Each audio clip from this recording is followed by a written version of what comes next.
बोले हाँ महाराज। तो देखो भैया, तुम्हारा नाम है दानियों में, इसलिए दान तो तुम दे सकते हो, लेकिन मैं तुम्हारी इस अभिलाषा को पूरी नहीं कर सकता, मैं दान नहीं ले सकता। भूमिका बना रहे हैं तीनों लोगों को लेने की वामन भगवान, क्योंकि ये ऐसे तो देगा नहीं सीधे सीधे। क्या भूमिका बनाई? बोले मैं दान नहीं लेता।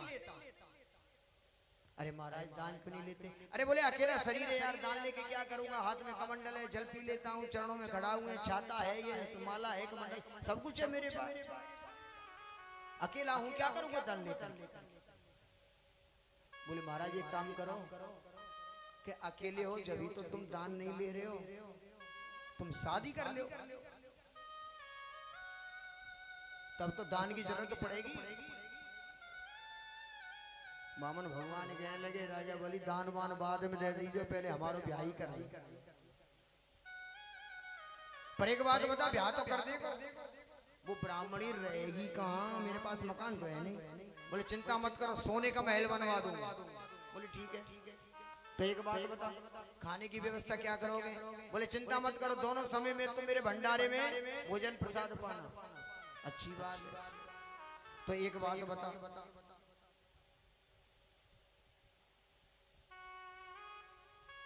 संतान भी पैदा होगी? बोले हाँ बिल्कुल होगी। उनके पढ़ाई लिखाई की व्यवस्था क्या करोगे? राजा बलि कहने लगा चिंता मत करो, हिरण्यकश्यप दानव विश्वविद्यालय मेरा है, उसमें तुम अपने पुत्रों को पढ़ाना। बोले चलो ये भी तुम्हारे पूर्ण कर दिया। पर एक बात और बता कि जब भाई बच्चे पैदा होंगे तो 10-20 तो होंगे। राजा बलि कहने लगा 10-20 होंगे, 50 तो होंगे, मुझे क्या पता। बोले ना मैं इसलिए पूछ रहा हूं कि जितने भी बच्चे पैदा होंगे उनमें से एक आध मर भी तो सकता है। राजा बलि कहने लगा मर भी सकता है महाराज, इसमें क्या बात है? तो बोले एक बात बताओ, जब तुमने सारी चीज की व्यवस्था कर दी तो मरने के बाद में जो रोया जाता है, रोने वालों की क्या व्यवस्था करोगे? राजा बलि कहने लगा महाराज बेटा तुम्हारा मरेगा, रोना तो तुमको ही पड़ेगा, रोने वाले किराए पे थोड़ी आएंगे। वामन भगवान कहने लगे तो फिर हम काम ही ऐसा क्यों करें कि बाद में हमको रोना पड़े, हमें जरूरत। राजा बलि कहने लगा कि देखो बड़ी मुश्किल से तो मैंने मना किया, मनाया, लेकिन फिर इन्होंने मना कर दिया, बहुत जिद करने लगे। अंत में वामन भगवान कहने लगे राजा बलि अगर तुम ज्यादा जिद करते हो तो एक काम करो, हम तुम्हारी इस मनोकामना को पूर्ण कर देंगे। हमें तुम क्या दे दो? केवल 3 पैर पृथ्वी की। तस्मात् तत्तो महिमी सदे प्रणि हम बरहर सुबात पदानी त्रीणी दैत्येंद्र, पदानी त्रीणी दैत्येंद्र, 3 पैर पृथ्वी के, सम्मितानि सदा मम। तुम हमें केवल 3 पैर पृथ्वी के दान में दे। बलि हंस करके कहने लगा एक बात कहूं महाराज जी, बुरा ना माने तो। बोले कहो तुम रहे वामन के मांगना भी नहीं आता। अरे मेरे जैसे त्रिलोकी के पास आकर के मांगा तो क्या मांगा? 3 पैर पृथ्वी के। अरे आसन भी ना बिछेगा। वामन भगवान कहने लगे एक शर्त और है, वो भी मैं अपने पैर से नापूंगा, तुम्हारे से नहीं। बोले लो कर लो बात। वामन अंगुली के तो तुम खुद हो, क्या होगा? लेकिन बोले चलो ठीक है तुम 3 पैर ले लो। अरे बोले ऐसे नहीं लूंगा। तो कैसे लो? बोले पहले तुम्हें संकल्प बोलना पड़ेगा। अब देखिए संकल्प को लेकर इन दोनों में बातचीत हो रही है। संकल्प जानते हो ना किसको कहते हैं? संकल्प कहते हैं पक्का रजिस्ट्रेशन। अगर तुमने किसी को कुछ देने का संकल्प कर दिया तो वो आपको देना ही पड़ेगा, नहीं तो पाप लगेगा। संकल्प को पूरा करना होता है, पक्का रजिस्ट्रेशन। अब इन दोनों में संकल्प को लेकर कुछ बातें हो रही हैं और शुक्राचार्य दूर से देख रहे हैं। समझ गए सारी बात? राजा बलि के हाथ को पकड़ के ले गए दूर और कहने लगे, हो राजा बलि देख, ये ना तो बामन है ना त्रेपन। बोले तो ये कौन है? बोले ये साक्षात विष्णु है, ये बामन का रूप लेकर के आया है, देवताओं की कार्य सिद्धि के लिए आया है। और अगर तुमने संकल्प कर दिया तो सत्य कहता हूं तीनों लोगों को तुमसे ले जाएगा।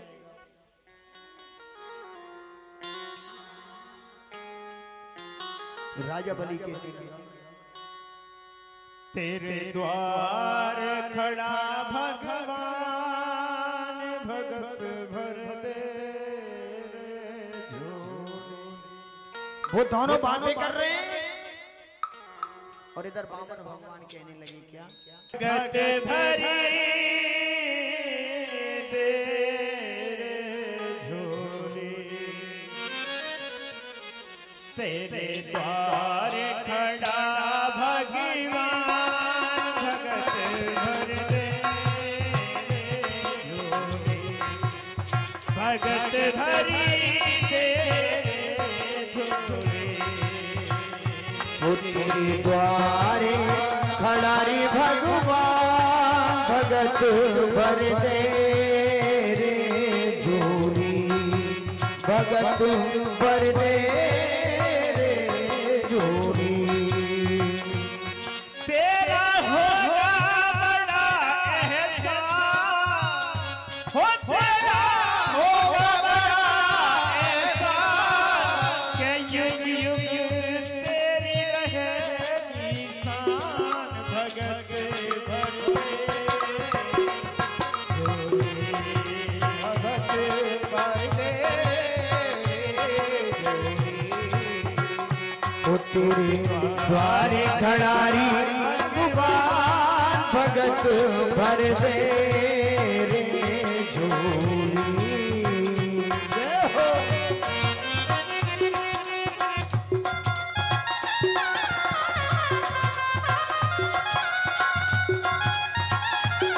और इधर में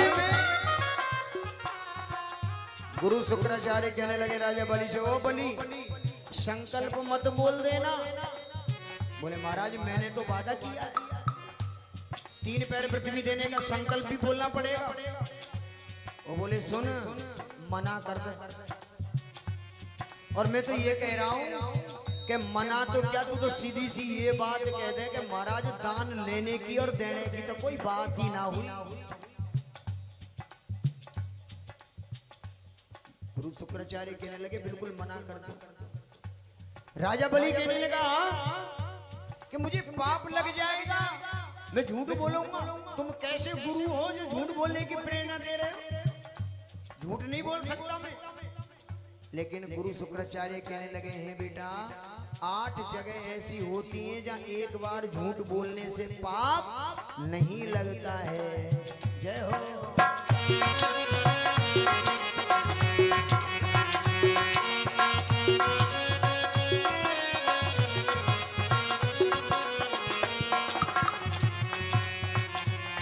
हरी डोली उठी है सारी धरती, डोला गगन है सारा,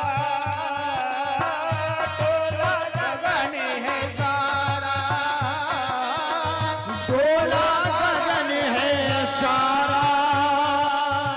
भीख मांगने आया तेरे दर, जगत का पालनहारा, जगत का पालनहारा, जगत का पालनहारा। मैं आज तेरा मेहमान, जरा कर तू कर ले पहचान, भगत भर दे झोली, भगत भर दे झोली, तेरे द्वार खड़ारी भगवान, भगत भर दे रे झोली, भगत भर दे झोली। गुरु शुक्राचार्य कहने लगे राजन झूठ बोल दो जाके और सीधी सी बात कह दो, दान लेने की देने की तो कोई बात ही ना हुई। बोले झूठ बोलने से पाप लगेगा। गुरु शुक्राचार्य कहने लगे 8 जगह ऐसी होती है जहां एक बार झूठ बोलने से कोई पाप नहीं लगता है। और सुनना ध्यान से, ऐसी वो कौन सी जगह है 8 जहां एक बार झूठ बोलने से पाप नहीं लगता है। लेकिन कल से ही चालू मत कर दीजिए झूठ बोलो। बोले पाप तो लगेगा ही नहीं, क्यों झूठ बोलो। कौन आए? बोले बांसरौली से, राजस्थान से एक ब्यास आए बांसरौली गांव के, वो कह गए झूठ बोलने से कोई पाप ही ना लगे। बता रहा हूं वो कौन सी जगह होती है। देखिए, स्त्रियों से अगर कोई राज की बात छुपानी हो तो एक बार झूठ बोल के छुपा सकते हैं, कोई पाप नहीं लगे। एक बार झूठ बोल के स्त्रियों से अगर कोई बात छुपानी हो, कारण है क्यों? कोई राज की बात छुपानी हो तो हम इनसे एक बार झूठ बोल के छुपा सकते हैं। जोर से जयकारा लगा दो पीछे वाले, जो तुम्हारे मतलब की चीज है। बोलिए वृंदावन बिहारी लाल की जय। इनसे क्यों झूठ बोल के छुपाना चाहते हैं हम लोग राज की बात? क्योंकि कारण है, ये लाख कोशिश करें कोई राज की बात इनके हृदय में रुक नहीं सकती। कारण है, तुम इनसे कोई बात कह जाओ सुबह और ये कह के जाओ कि देख मैं तेरे को बता रहा हूं, काऊ को भी ना बताइयो या बात है। और तुम नौजील जाओ सामान लेके, जब तक तुम लौट के आओगे ना तो गांव के दूसरे कोने पे पूछ लीजिए तुम घर कहाँ कह के गए। दोष इनका नहीं है, दोष इनका नहीं है, इनको श्राप लगा हुआ है बहुत दिन पहले का। ये लाख कोशिश करें फिर भी राज की बात को छुपा के नहीं रख सकते। श्राप किसका लगा हुआ है? देखिए आज कर्ण जो है ना वो पांडवों के भाई है, लेकिन दुर्योधन के सहयोग करने के कारण पांडवों के हाथों की मृत्यु हो गई। और कौरव जो है वो पांडवों के ताऊ के लड़के हैं। इसलिए युधिष्ठिर एक एक कौरव पुत्र का नाम लेकर के पिंडदान कर रहे हैं। जब सभी कौरव पुत्रों का पिंडदान हो गया तो माता कुंती कहने लगी युधिष्ठिर से, बेटा एक पिंड दान कर्ण के नाम का भी दान कर दो। एक पिंड कर्ण के नाम का भी दान हो। युधिष्ठिर कहने लगा कर्ण हमारी जाति का नहीं, पांति का नहीं, बिरादरी का नहीं, भाई का नहीं, तो फिर कर्ण के नाम का पिंड दान क्यों करें? जब इतनी बात सुनी माता कुंती ने तो रोने लगी। बोले बेटा युधिष्ठिर कर्ण तो तुम्हारा ही अपना बड़ा भाई था। अरे कन्या अवस्था में पैदा होने के पश्चात लोक लाज के डर से मैंने उसको लता पताओं में लपेट करके बहा दिया था। एक अदरत नाम के सूत ने उसको निकाला और उसकी पत्नी राधे ने उसको पाला। इसीलिए तो कौनते कर्ण पुत्र राधे पुत्र हो गया। जब ये बात युधिष्ठिर ने सुनी ना तो आंखों से अश्रु बहने लगे और कहने लगे माँ तुमने इतनी बड़ी बात हमसे छुपाई। अगर ये बात तुम पहले बता देती ना तो कर्ण के चरणों में बैठ करके हम जीवन पर्यंत उसकी सेवा करते, अपने जीते जी उसका बाल बांका ना होने देते। लेकिन जब इतनी बड़ी बात तुमने हमसे छुपाई तो जाओ आज मैं ये श्राप देता हूँ कि आगे से चल के कोई भी माता कोई भी स्त्री किसी गहरी राज की बात को अपने हृदय में छुपा के नहीं रख सकेगी। ये उसी दिन का श्राप है। तो अगर स्त्रियों से अगर कोई बात छुपानी हो तो झूठ बोल करके छुपा सकते। और कौन कौन सी जगह? स्त्री नर्म विवाहे सूचे प्रत्यर्थे प्राण संकटे। और कौन कौन सी जगह सुनना ध्यान से। गौ ब्राह्मण हरते हिंसायामा नानतम जागोश गोप्सितमा।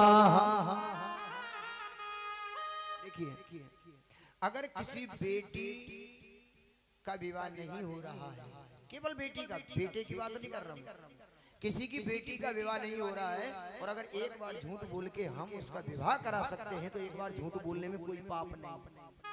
बेटा के विवाह की बात नहीं, बेटी के विवाह की बात। बेटा के विवाह में झूठ मत बोलिए, सभी बोले 2 बीघे खेत आ रहे हैं, सब 10 बीघे तो छोरा पे खेत है, प्राइवेट फैक्ट्री में, टायरन की फैक्ट्री में बेटा काम कर रहा है, वो सब छोरा वहां एसी रूम में बैठे रहे, सब आपको कंप्यूटर को काम कर रहा है, सब झूठ बोलते। लेकिन बेटे की झूठ की बात नहीं, बेटी की दूसरी बात। किसी ब्राह्मण की हिंसा को रोकने के लिए, गाय की हत्या को रोकने के लिए, अगर किसी का पूरा धन नष्ट होने जा रहा है और अगर एक बार हम झूठ बोल के उसके धन को बचा सकते हैं तो एक बार झूठ बोलने में कोई पाप नहीं। अगर किसी के प्राणों पर संकट है और एक बार झूठ बोल के हम उसके प्राणों को बचा सकते हैं तो एक बार झूठ बोलने में कोई पाप नहीं लगता है। अपने देश की रक्षा के लिए, अपनी संस्कृति की रक्षा के लिए एक बार झूठ बोल के अगर हम उसको बचा सकते हैं तो एक बार झूठ बोलने में कोई पाप नहीं लगता है। बोलिए वृंदावन बिहारी लाल की जय। लेकिन धन्य राजा बलि बोले महाराज झूठ नहीं बोले, और सुनो मुझे इसकी कतई चिंता नहीं, ये भले तीनों लोगों को ले जाए, अगर ये कोई साधारण व्यक्ति है तो भी चिंता नहीं। क्यों? क्योंकि अगर कोई साधारण व्यक्ति होगा तो 3 से 3.25 नहीं लेगा, और अगर ये साक्षात विष्णु है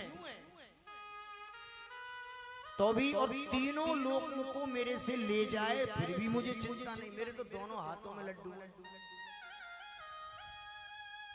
साधारण होगा तो 3 से 3.25 नहीं लेगा, और अगर साक्षात विष्णु होगा और तीनों लोगों के मुझसे ले भी जाए तो कम से कम दुनिया आगे चल के इस बात को तो कह देगी कि भगवान को भी राजा बलि के दरवाजे पे भिक्षा मांगनी पड़ी थी। आ गया? हाँ जी बोलो, संकल्प बुलवाओ, ध्यान रखना। आज संकल्प बोला है, इधर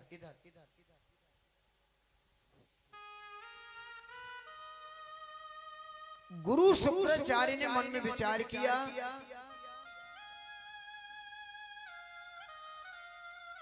कि ये संकल्प बोलेगा ये लुट जाएगा, मेरा शिष्य है, इसलिए जिस कमंडल से संकल्प के लिए जल गिराया जाने वाला था गुरु शुक्राचार्य सूक्ष्म रूप धारण करके उस कमंडल की नली में बैठ गए जाकर। ये श्रीमद् भागवत में नहीं लिखा है, ध्यान रखना। जाकर के बैठ गए, भगवान को पता लग गया तो उन्होंने एक कुशाली और उस कमंडल की नली में चला दी, और उस कुशा से गुरु शुक्राचार्य की सीधी एक आंख पधार गई। कहां लगी? आंख पे, एक आंख फूट गई। एक बात गौर से सुनना, वो कुशा आंख में जाकर के क्यों लगी? कान में क्यों नहीं लगी? नाक में क्यों नहीं लगी? और कहीं के मुंह पे क्यों नहीं लगी? क्योंकि गुरु वो होता है जो सारे संसार को समदृष्टि से देखता है, अभेद दृष्टि से देखता है। और जो गुरु एक दूसरे में भेदभाव की दृष्टि रखता है, भगवान उसकी एक दृष्टि को हमेशा के लिए हटा देते हैं। संकल्प हो गया, वामनाय रूपाय वामनाय माम त्रीणि पदानि पृथ्वी अहम दैत्यम संप्रीसीदति। मैं इस ब्राह्मण पुत्र को 3 पैर पृथ्वी देने का संकल्प करता हूं। बोले महाराज नाप लो। अरे बोले पहले प्रणाम तो करो। तो देखिए जैसे ही प्रणाम किया राजा बलि ने, वामन भगवान ने अपना विराट रूप धारण कर लिया। एक पैर को पाताल लोक में और दूसरे पैर को भगवान ने इतना लंबा किया सीधा ब्रह्मलोक में पहुंच गया। और ब्रह्मा जी ने उस पैर को धो करके उसका जल अपने कमंडल में भर लिया। आज जो गंगा जी है ना, ये वही उसी वामन भगवान के चरणों का जल है, धोए हुआ जल है। अब तो तीनों लोगों के 2 ही पैरों में नाप लिया। भगवान ने गरुड़ को आदेश दिया, जाकर के राजा बलि को बांध के पटक दिया। राजा बलि तुम्हें दंड मिलेगा क्योंकि तुमने अपना संकल्प पूरा नहीं किया। तुमने 3 पैर पृथ्वी का संकल्प किया है और ये तो 2 ही पैरों में मैंने तीनों लोगों को नाप लिया, तीसरा पैर कहां से देगा? तुम्हें दंड मिलेगा। लेकिन धन्य राजा बलि कहने लगे, प्रभु एक बात बताओ, धन बड़ा होता है या धन का मालिक बड़ा होता है? बोले बड़ा तो भाई धन का मालिक ही होता है। तो महाराज अभी तुमने केवल मेरे धन को लिया है, अभी धन का मालिक शेष है। अपने तीसरे पैर को मेरे सर पे विराजमान करो। तो जैसे ही तीसरा पैर सर पे विराजित किया है, वामन भगवान की आंखों से अश्रु आ गए। मन में सोचने लगे, धन्य हो राजा बलि, आया था तुमको छलने के लिए, आज लेकिन तुमने धन्य है तुझे। कोई वरदान मांग लो। राजा बलि कहने लगा, प्रभु एक वरदान दे दो। बोले सुतल लोक का राज्य तो मैं तुम्हें अपनी तरफ से देता हूं, और अगर और कोई वरदान चाहते हो तो मांग लो। तो देखिए राजा बलि ने क्या वरदान कि जब भी मैं अपने महल में भीतर घुसूं और बाहर निकलूं तो द्वार पे तुम्हारे दर्शन करना चाहता हूं। जब भी महल में भीतर घुसूं तो तुम्हारे दर्शन